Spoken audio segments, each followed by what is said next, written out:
que a gente não merece, Ele se inclina do seu trono para nos observar. A Bíblia diz que o Senhor, lá em Isaías está escrito, que Ele se inclina do seu trono para observar a terra. Então agora o Senhor está nos observando. Verdade. Agora o Senhor está nos contemplando. Ele viu que você saiu da sua casa, que você podia ter ficado deitadinho lá no seu conforto, mas você veio, escolheu a boa parte e veio para a casa do Senhor. Verdade. Muitos poderiam vir e não quiseram. Outros querem e não podem.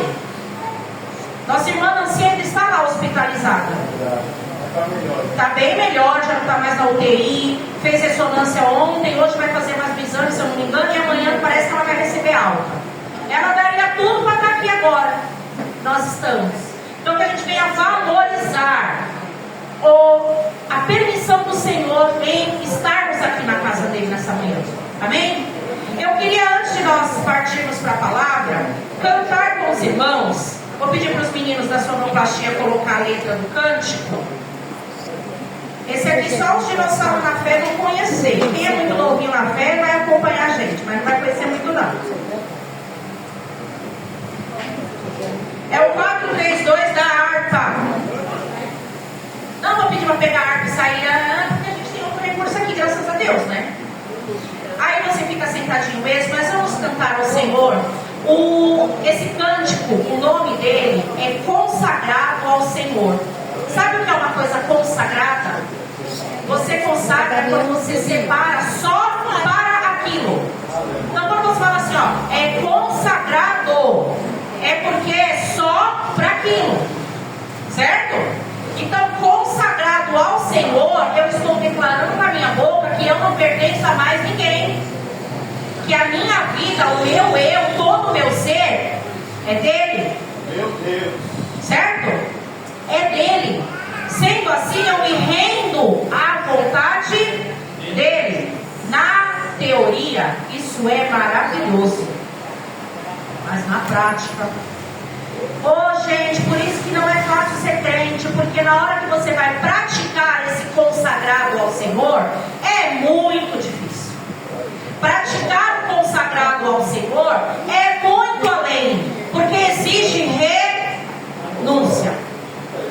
Exige de nós que nós vamos abrir mão da nossa vontade para fazer a vontade do Senhor. E é aí que a gente acaba se perdendo. A gente se perde, que a vontade da nossa carne, ela é terrível. Ela não depende, eu não vou parar na vontade da minha carne só quando eu estiver com fome, ou só quando eu estiver com sono, ou só quando eu estiver nervosa, ou só quando eu estiver triste. Não, a vontade da nossa carne está enraizada em nós. Então enquanto eu estiver respirando, eu estou na vontade da minha carne. É por isso que é tão difícil ser crente. É por isso que é tão difícil ser cristão. Porque a luta é travada 24 horas por dia, 7 dias por semana na minha e na tua vida. A nossa natureza, ela quer vir à tona o tempo inteiro.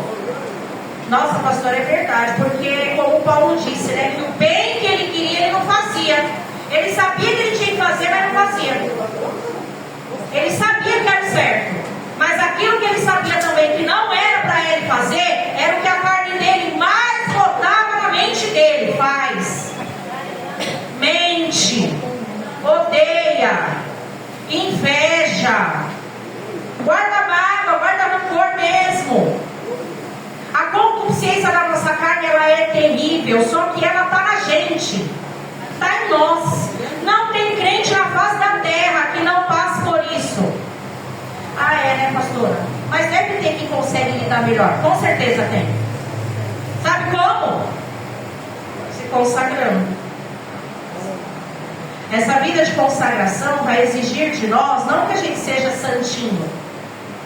A Bíblia diz que Paulo ele declarou: sede santo como eu sou santo. Sede é porque é para a gente ser. E ser é um verbo, indica uma ação. Todos os dias eu vou procurar ser santo. E ser santo é ser separado. Separado. Ok? Quando você escolhe o feijão para cozinhar, você vai tirando aqueles de aparência ruim, as pedrinhas.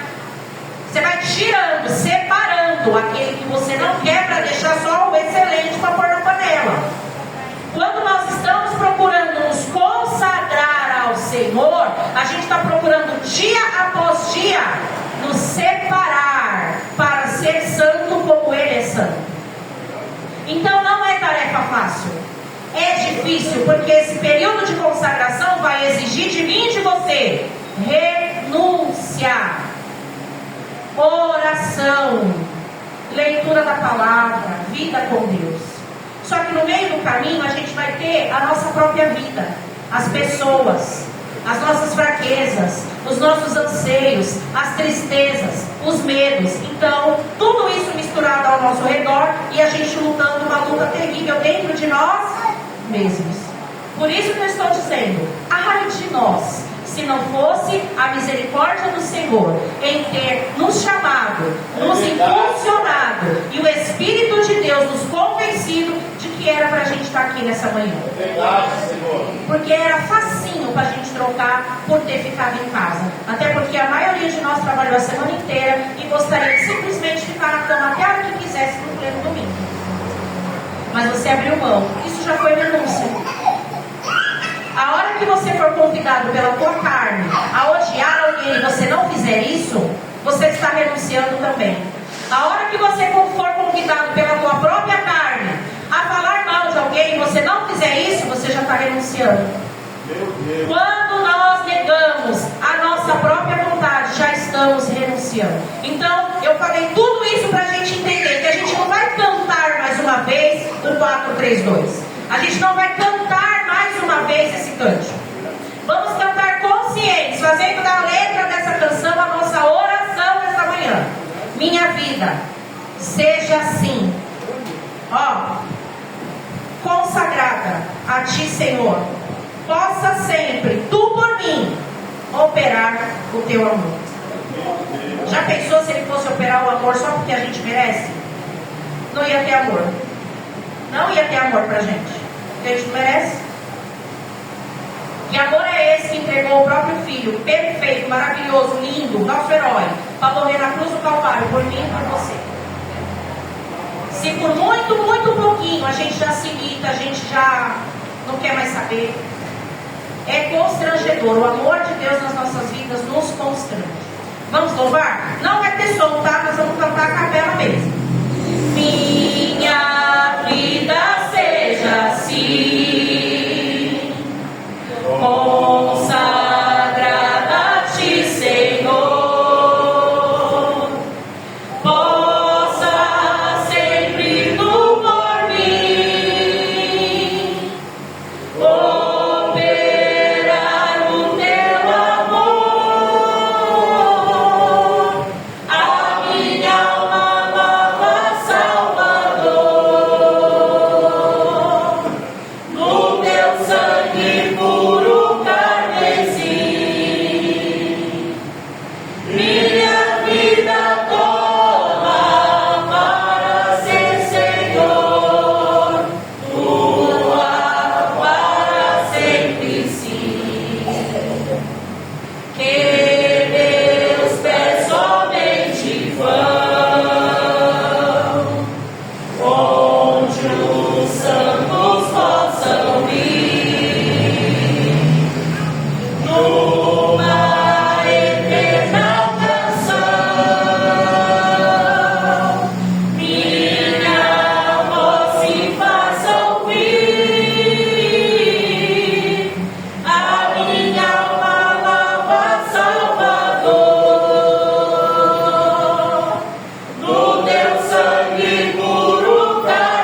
Evangelho segundo escreveu João 14, versículo 16. Aleluia, Jesus.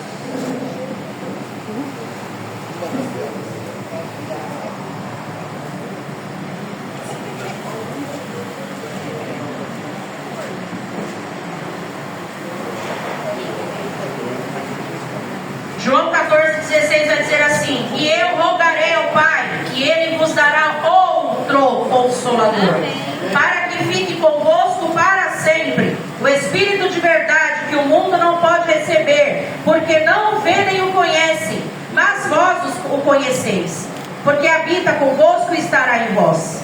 Não vos deixarei órfãos, voltarei para vós. Ainda um pouco e o mundo não me verá mais, mas vós vivereis, porque eu vivo e vós vivereis. Podeis sentar. Amém. Aleluia.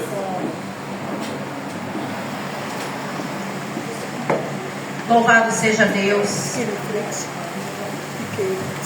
Amados, eu queria que a gente tivesse bastante atenção nessa questão do consolador. Consolar. O que é consolar?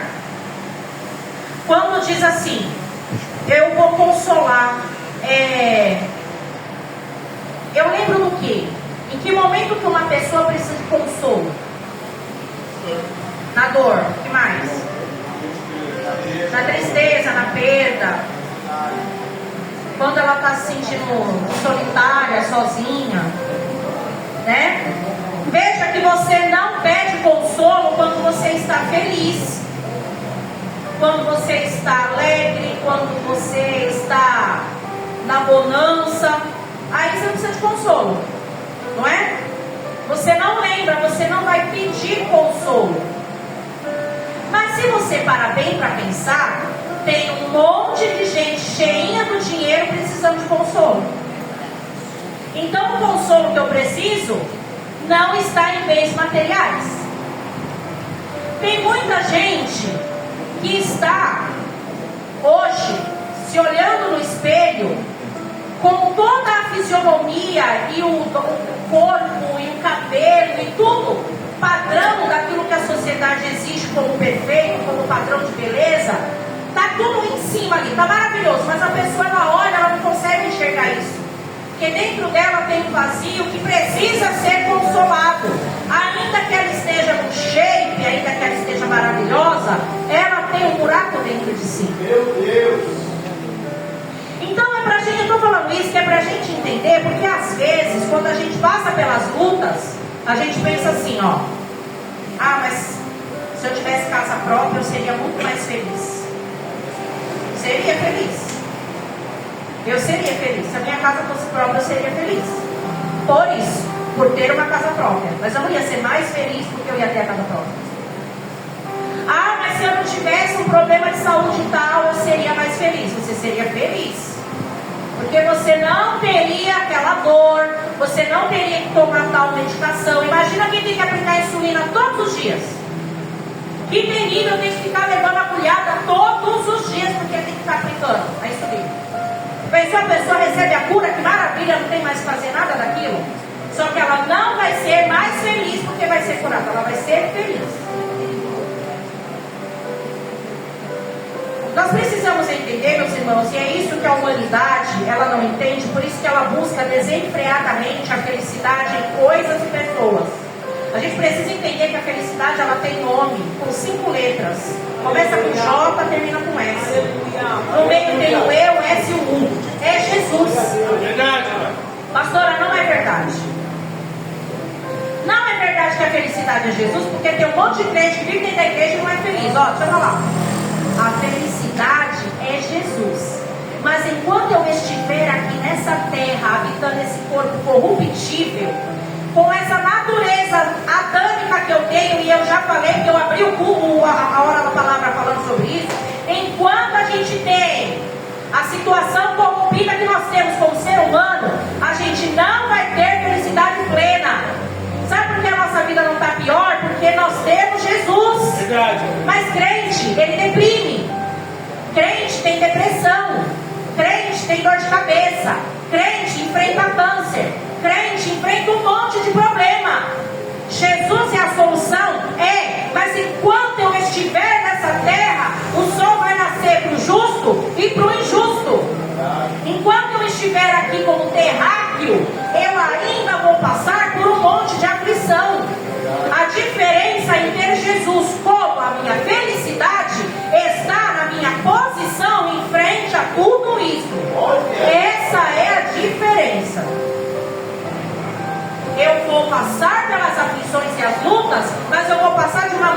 diferente. É o famoso, as pessoas vão olhar e falar: você está dando esse testemunho, menino, mas eu não percebi nunca que você estava passando por isso. Aleluia. Quando Jesus está no barco, nós sabemos que Ele está lá, e a nossa conduta diante da tribulação, diante da situação, da escassez, da dor, da decepção, da traição, seja do que for, a nossa posição, ela precisa ser diferente. Por quê? Quem está no barco é Jesus. Aleluia. Então, o consolo que nós precisamos, o consolo que nós ansiamos, esse consolo está na pessoa de Jesus. Amém? O consolo que nós ansiamos está na pessoa de Jesus. Mas, naquele momento em que Jesus, Ele está falando aqui com os seus discípulos, Ele está encorajando os seus discípulos. Ele está falando para eles: olha, não se turbe o vosso coração, tem de bom ânimo. Ele está dando ali palavras para os seus discípulos, dizendo: não fiquem preocupados, eu vou para o meu Pai, eu vou preparar morada para vocês, mas vocês não fiquem preocupados, porque eu vou e vocês vão ficar se sentindo sozinhos aqui. Gente, eles estavam falando com o próprio Jesus ali, ó, visivelmente. Nós estamos falando com Jesus agora, pregando sobre Ele agora pela fé. Você está vendo Jesus aqui? Não, é pela fé. Aqueles homens viram Jesus, estavam conversando com o próprio Jesus. Posso pedir um favor? Tem como acender a luz? As todas?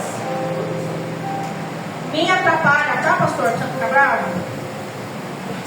Quando bate a luz do sol nos carros e vem aqui, ó, acaba comigo. Então, quando acende a luz, minimiza. Pode ser que ficar. Aí, eu recebi isso tudo ali. Aí, quando eles estão lá falando com o próprio Jesus, Jesus então está animando eles e falando: viu, fiquem tranquilos, eu vou preparar morada, eu vou para junto do Pai. E os discípulos assim olhando para ele: mas como assim? Vai para o Pai? Imagina a cabeça dos discípulos. E aí, quando nós lemos aqui no 16, Jesus então ele vem e fala: olha, ele só não disse desse jeito que eu vou falar agora, tá? Mas ele falou depois do que a gente leu. Lá, quando nós estávamos os três juntos, na hora do haja luz e houve luz, já estava o Deus Pai, o Deus Filho, que sou eu, e o Espírito Santo, já estava, ele pairava sobre as águas. Já estava todo mundo lá, os três. Só que aí eu vim cumprir o propósito. Eu nasci lá da Virgem Maria, eu agora estou com 33 anos, já começou meu ministério, a gente já está aqui desenrolando tudo que eu vim para fazer, já estou curando, já estou libertando, o povo já está se levantando com ódio, ou seja, o propósito já está sendo estabelecido. Quero deixar vocês tranquilos com uma coisa: eu vou. Vão me prender, vão cuspir na minha cara, vão acabar comigo, vão rasgar minha carne, vão me dar chibatada, vão falar atrocidades, vão me pendurar na cruz, eu vou ficar lá, vou ficar com asfixia, vou ficar lá sem poder me mexer, vão furar minha mão com prego, vão furar meus pés, vão fazer um monte de coisa, do jeito que tem que ser, porque eu sou o último cordeiro. Eu sou o último cordeiro que vai se entregar, que vai derramar sangue pelos pecados. Então, quando acontecer eu derramar a última gota, aí eu vou falar para o Pai: olha, Pai, está consumado, o que eu vim fazer eu fiz. Nas tuas mãos eu entrego meu espírito. Aí entregou o espírito, acabou. O véu do tempo vai rasgar. Aí as pessoas vão falar: é verdade, ele era o Filho de Deus. Vão tirar meu corpo da cruz, vão colocar no sepulcro. Aí eu vou ficar, vocês vão chorar na sexta, vão chorar no sábado, no domingo pela manhã, eu vou ressuscitar. Vou ressuscitar com a mão furada, o pé furado, o lado furado, porque o soldado eu vou pedir água, ele vai furar com a lança. Não, minto, ele vai me dar vinagre, e depois, para eu ter certeza que eu morri, ele vai me furar com a lança, vai sair água. Estou contando aqui, ó, rapidinho. E aí quando os discípulos já estão assim: mas vocês não vão ficar sozinhos. Na hora da tristeza, porque a gente é humano, a gente fica triste. Talvez o que dá tristeza em mim não dá tristeza em você. Você vai olhar pra mim e falar assim: ai, que mimimi, mano, para. É motivo pra ficar triste isso? Pra mim é. Não pode julgar. Pra você talvez não. Ó, vou dar um exemplo. Semana passada, meus alunos do terceiro médio, uma das turmas, escolheram para fazer um negócio lá na formatura, no final do ano, entregar diploma. Quando eu entrei na sala lá que eles estavam por fazer a surpresa, eu tomei um susto, falei, oxi, e eles estavam com cartaz, não sei o que. Aí eu fiquei tão feliz, fiquei, não acredito, não sei o que, tal, brinquei com eles, falei, eu vou pensar se eu quero. Fiz graça lá, e eles tudo assim olhando pra minha cara, você não vai chorar? Gente, sabe o que é? As lutas já me deixou tão cascuda que eu não choro mais com facilidade. Às vezes eu quero chorar e não consigo. Verdade. O que é sentimento não é pro outro. Falei, mas eu tô super emocionada, entende? Eu amei, eu tô surpresa, eu tô maravilhada, mas não consigo chorar. Você me perdoa? Ia ter mais sentido pra você se eu tivesse chorado? Ah, porque a gente ia ver que você ficou emocionada, mas eu tô. É que eu não consigo chorar. Para uns é de um jeito, para outros é de outros. Mas entenda, todos nós estamos passíveis a sofrer com tristeza. Uns mais do que os outros. Uns por motivos tal, outros por motivo tal. Tem gente que a vida para por um olhar torto. Ai, me olhou de um jeito, pronto, acabou o dia, a semana, acabou tudo. Tem outros que simplesmente falam, você está me olhando torto, vai direitar seus olhos. E vai para a vida. Não liga. Mas Jesus, sabendo de tudo isso, como ele é lindo, maravilhoso, ele simplesmente disse, eu vou deixar o Consolador. Mas ele não falou assim, eu vou enviar o Consolador só para aqueles que são mais dodóios, tá? Aqueles que são mais cascudos, esse não precisa. Não, humanidade, todos os seres humanos, todos eles, é para a humanidade que eu vou enviar o Espírito Santo. Aleluia, Pai. Só, gente, que a gente tem que prestar atenção numa coisa. O Espírito Santo é uma pessoa. Ele não é um espírito que sai vagando, ele não é o Gasparzinho. O Espírito Santo é uma pessoa. Assim como Jesus é uma pessoa. O Espírito Santo é uma pessoa.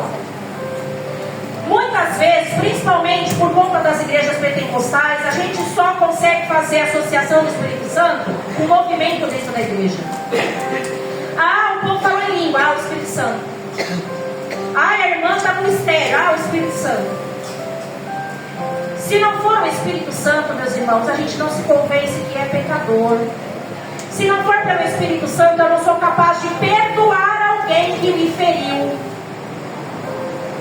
Eu já tive que pedir perdão para alguém que me feriu. Porque primeiro eu amarguei o rancor e a mágoa, tomei antidepressivo, fiquei doente, acabei com a minha vida durante 2, 3 anos, chorando por causa da mágoa.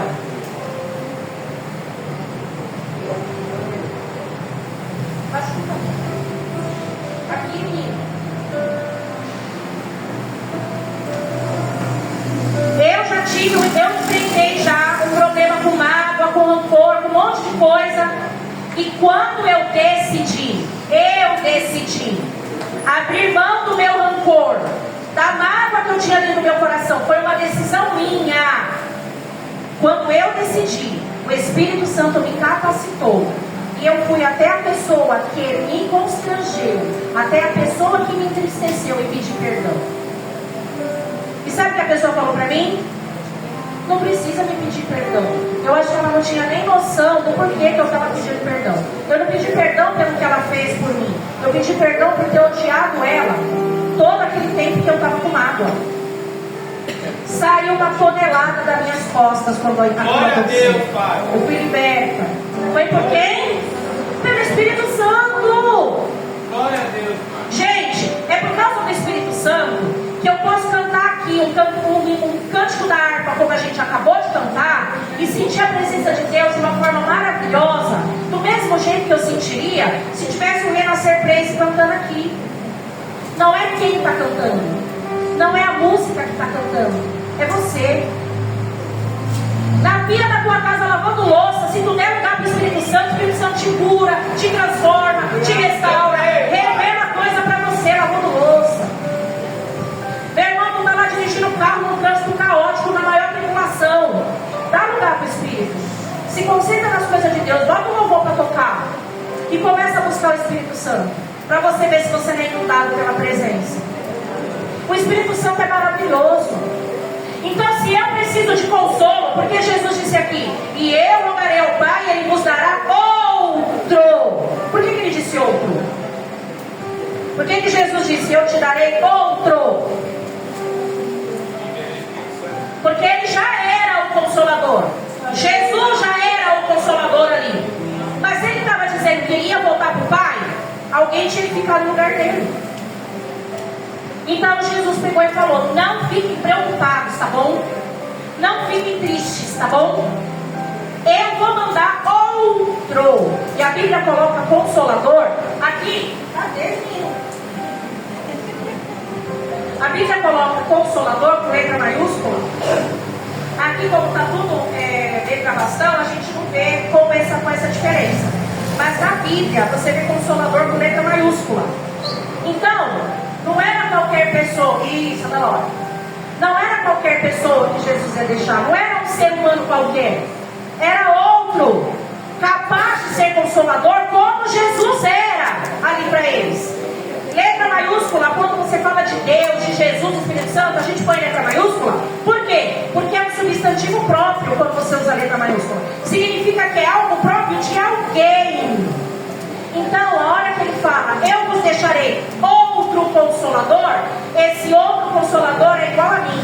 Fiquem tranquilos, ele vai consolar vocês nos dias maus, no dia da escassez, no dia da decepção, quando você já começa a não admirar mais, porque a decepção ela foi tão terrível com uma atitude ou uma palavra ou falta de atitude, e você deixa de admirar. Quando você se sentiu traído, passado para trás, o Consolador é para esses dias. Para quando você já olha para um lado e para o outro, falando que você confia em ninguém, confia no Consolador.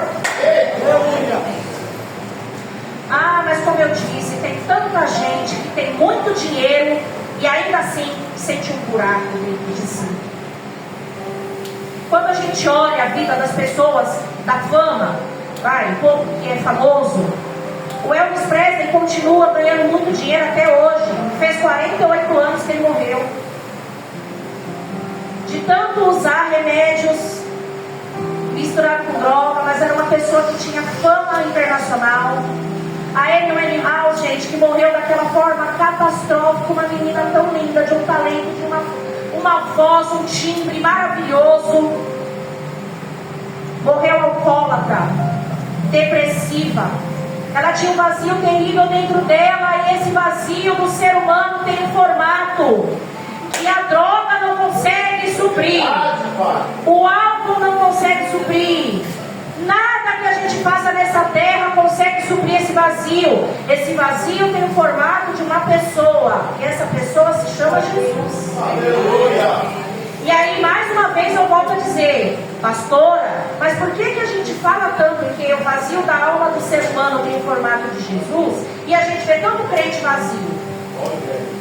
Porque entende-se que se ele é crente, ele serve Jesus, e aí então ele está cheio de Jesus, ele não tem depressão, ele não... Vou voltar a dizer, enquanto nós estivermos nessa terra habitando esse corpo corruptível, nós teremos os mesmos problemas, as mesmas ansiedades, as mesmas tribulações e situações emocionais que qualquer pessoa tem. Eu não sou super mulher porque eu tenho Jesus.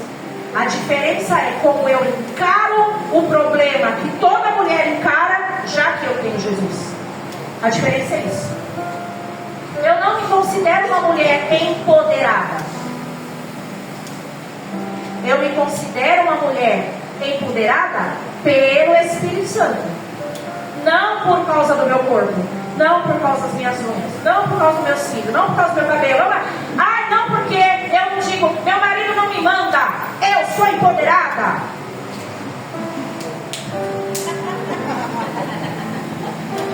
Primeiro, que se eu for obedecer o meu marido, e eu for obedecer com raiva, porque ele está me pedindo alguma coisa e eu não quero fazer, antes eu lembro que eu devo contar a Deus, primeiramente. E ele é o sacerdote representando Deus dentro da minha casa. Então, se eu bater boca com ele, se eu for contra ele, eu tenho que ter temor e entender esse mistério. Então, o fato de eu ser empoderada ou não, lá fora, é quando a mulher, ela faz o que ela quer, ela é dona de si, ela é dona do destino dela, ela é melhor que o homem, mas não carrega um saco de cimento. Se for para carregar, ela chama o homem, chama? É por isso que eu não quero ser essa empoderada aí. Não quero. Eu posso até conseguir abrir um vidro de palmito, mas eu vou chamar ele. Aí abre aqui pra mim. Entendeu? Empoderada pelo Espírito eu sou. Porque eu creio que Ele existe. Eu creio que Ele é meu consolador. Eu creio que eu tenho muitas fraquezas. Eu sou terrível. Eu creio que se não for pelo Espírito, eu não vou deixar de ser ruim do jeito que eu sou. É todo dia clamando, pedindo Espírito Santo. Ai, olha eu aqui de novo. Mais uma vez eu te peço, tem misericórdia de mim, porque nem eu estou me aguentando. Eu estou insuportável. Ô Espírito Santo, vem cá, faz a obra aqui, por favor. É pelo Espírito. Hoje, você pode ter entrado por essas portas, como eu já falei numa pregação aqui. A gente veste a roupinha de crente, vem para a igreja com um sorrisinho amarelo. Vai do Senhor, vai do Senhor. Por dentro, só Deus sabe como é que você está. Só Deus sabe a discussão que você deixou lá na sua casa. Só Deus sabe amanhã o que você vai ter que enfrentar dentro do seu trabalho. Só Deus sabe tua cabeça 1000 por hora por causa de gente que você lida e que você gostaria muito de. Mas você fala, não, eu vou orar porque quem vai transformar essa vida é Deus. Mas você está aqui, ó, Senhor, amém? Mas, ai Jesus, só Deus sabe como você está precisando de consolo. Como você está precisando hoje de um abraço do verdadeiro amigo. Você pode abraçar todo mundo de dentro dessa igreja, ainda não vai ser o abraço que você está querendo. Porque esse abraço que o Espírito Santo dá é um abraço transformador. Mas precisa de algo para a gente partir já para o encerramento. Quando eu comecei a namorar o Jefferson, eu tinha 14 anos. A minha mãe deixou eu namorar, deixou. Ele foi lá pedir, mó engraçado, gente. A minha mãe morava, a gente morava numa casa bem pequena, a cozinha era bem pequenininha. Minha mãe com uma faca desse tamanho na mão, cortando frango na pia. E o Jefferson sentado, eu sentada, e ele falando, então, dona Arline, eu me pedi sua filha em namoro, eu nunca tinha feito isso na vida dele. Daí eu falei, vou namorar com isso, eu tenho que pedir pra minha mãe. Porque meu pai não vai querer nem já tentei, então você tem que pedir pra minha mãe. Ele tinha 19, né? Aí ele foi lá, e a minha mãe cortando o frango. Pá! Então, é assim, a minha filha é de família. Você vai namorar com ela? Você tem que enfrentar o pai dela não vai querer. Eu vou deixar porque eu quero que ela faça isso aqui dentro de casa. Entendeu? Vai vir namorar com ela aqui, ó, nessa cozinha aqui, tá bom? Então nós estamos morando 1 ano e pouco nessa vida. Ele chegava sábado, quando o Cid Moreira falava boa noite no Jornal Nacional, rolava o Jornal Nacional, quando o Cid Moreira falava boa noite de novo, já tinha que ir embora. Esse era o namoro da gente. Minha irmã lá na cozinha junto, a gente via foto, fazia pudim, bolo, essas coisas, lá. Era isso. Ele já era usar de droga, quando saía de lá ia usar droga e ia pra casa. Bom, passou 1 ano, um pouquinho nessa vida, foi quando a gente começou a ir pra igreja. Então a gente teve mais como se ver. Porque se via no domingo, durante a semana no culto da quarta, mas sempre com a Carla do lado. Foi assim anos. Mas para a gente poder criar vínculo durante a semana, ele trabalhava como office boy na época, ele trazia, olha gente, isso é atestado de ser humano velho. Ele trazia a ficha da Telesp. Não era nem o cartão, olha. Ele trazia cartelas e cartelas de ficha da Telesp para mim. Como eu estudava, fazia ensino técnico, eu tinha um horário de almoço, 1 hora de almoço entre um período e outro. Aí eu comia na marmita rapidinho e ia pro orelhão. Eu colocava 20 fichas. Ligava pro serviço dele, que ele comia a marmita rápido também, vivia e estava no telefone. E aí a gente ficava conversando todos os dias. Não, pastora, o que isso tem a ver? Tem a ver que foi através disso que a gente criou vínculo. Porque só o tempo que a gente podia namorar em casa, não tinha como a gente criar vínculo. Então eu tinha que conversar com ele bastante, todos os dias. E aí, conforme a gente foi para a igreja e a gente foi tendo mais tempo junto, o vínculo só aumentou. Eu conheço o Espírito Santo de ouvir falar. Santo, a terceira pessoa da Trindade. Nessa manhã eu não sabia. Eu sabia, mas eu lembrei com mais ênfase. O Espírito Santo, ele é o Consolador. Eu preciso sair da teoria, meus irmãos. É preciso colocar um monte de ficha no telefone do céu e ficar falando muito tempo com ele. Eu preciso criar vínculo. Verdade, pai.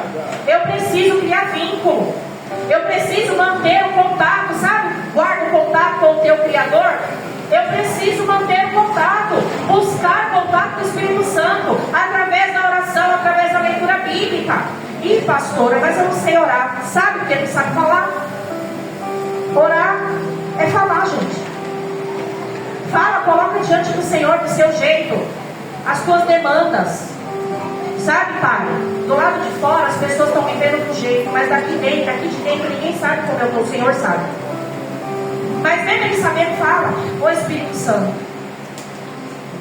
eu estou num jeito aqui que as pessoas elas não podem imaginar. Elas fazem um juízo sobre mim que elas nem imaginam quem eu sou. Mas eu quero colocar para o Senhor: olha, eu sou assim, assim, assim, eu estou fazendo isso, isso, isso. Olha, eu estou querendo lutar contra isso, isso, eu não consigo. Coloca para Ele. O Espírito Santo, que é chamado de Consolador, ele é mestre em consolar. Meu Deus. Ele é mestre em pegar tudo isso que a gente vai colocar no altar, em oração, em súplica, em lágrima. Às vezes a dor é tanta que tu nem fala, só chora. Mas a lágrima, o Espírito Santo interpreta. Meu Deus. Essa lágrima aqui, eu sei que não é porque tu bateu o dedo, não. Essa lágrima aqui é porque a tua alma está cansada, está desesperada. Coloca tudo isso para o Espírito Santo de Deus e deixa ele te envolver.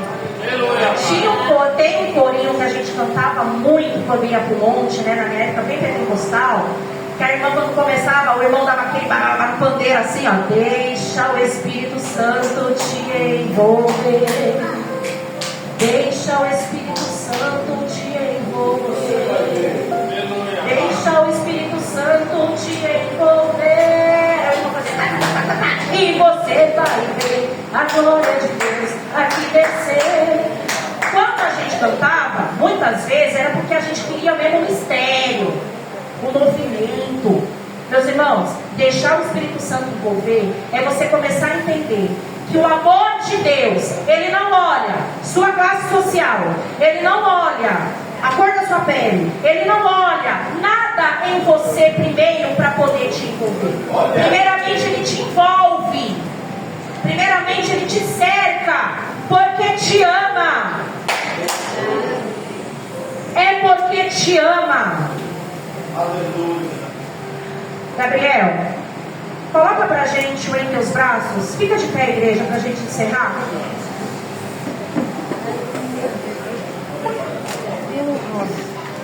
Pode apagar as luzes. Glória a Deus. Eu estou com meu coração em festa porque a família Borges está aqui. Graças a